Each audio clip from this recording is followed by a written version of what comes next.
ঢাকা বিশ্ববিদ্যালয়ের ক্যাম্পাসের চারপাশের অবস্থা সম্পর্কে জানতে যাচ্ছি এনামুল কবির রূপমের কাছে। রূপম, ক্যাম্পাসের চারপাশের পরিস্থিতি নিয়ে আপনি এর আগে সংবাদে আমাদের জানিয়েছেন, বিভিন্ন অভিযোগ, পাল্টা অভিযোগ আসছে, জমায়েত করার অভিযোগ আসছে। কি তথ্য আছে এখন আপনার কাছে? রূপম, ঢাকা ইউনিভার্সিটি ক্যাম্পাসের চারপাশে লোক জমায়েত করা কিংবা বিভিন্ন অভিযোগ আসছে বিভিন্ন দল থেকে, এই বিষয়ে আপনার কাছে এখন কি তথ্য আছে? সন্ধ্যের আগে থেকে বিকেল থেকে যখন বিশ্ববিদ্যালয় ডাকসুর নির্বাচনে ভোট গ্রহণ শেষ হওয়ার পর থেকেই ঢাকা বিশ্ববিদ্যালয়ের প্রবেশের ছয়টি আসা যাওয়ার পথ রয়েছে, সেই পথের বাইরে বিপুল সংখ্যক সমাগম দেখা যাচ্ছে, জনগণের সমাগম দেখা যাচ্ছে। ঢাকা বিশ্ববিদ্যালয়ে ক্যাম্পাসের সবচেয়ে বাইরে সব থেকে বেশি ভিড় লক্ষ্য করা গেছে শাহবাগ এলাকায়। এখানে মূল যে প্রতিদ্বন্দ্বী দুটি দল, বিএনপি এবং জামায়াতে ইসলামী, দুটি দলের প্রচুর সংখ্যক সমর্থক নেতাকর্মী এখানে ভিড় করে আছেন।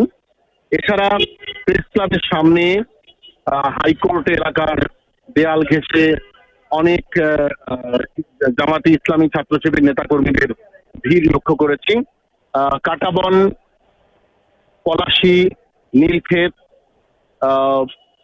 সহ আশপাশের এলাকাগুলোতেও বিপুল সংখ্যক নেতাকর্মী এবং সমর্থকদের ভিড়, সেই সঙ্গে যোগ হয়েছে উৎসুক জনতার ভিড়। আরেকটি বিষয় যে সন্ধ্যে 7টার দিকে যেমন ভিড় লক্ষ্য করেছিলাম,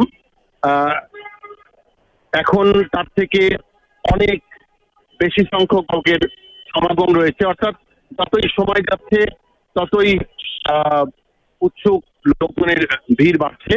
এখানে মূলত নির্বাচন নিয়েই তারা আলাপ আলোচনা করছেন, কে নির্বাচনে জয়ী হতে পারে, ভিপি পদে কারা আসছেন, কে আসছেন, কারো কারো নাম আসছে। আবার মাঝে মধ্যে অমুক কেন্দ্র থেকে খবর আসছে, এই খবর নিয়ে আলোচনা চলছে। আরেক কেন্দ্রে কত পার্সেন্ট ভোট পড়েছে সেগুলো নিয়ে আলোচনা হচ্ছে।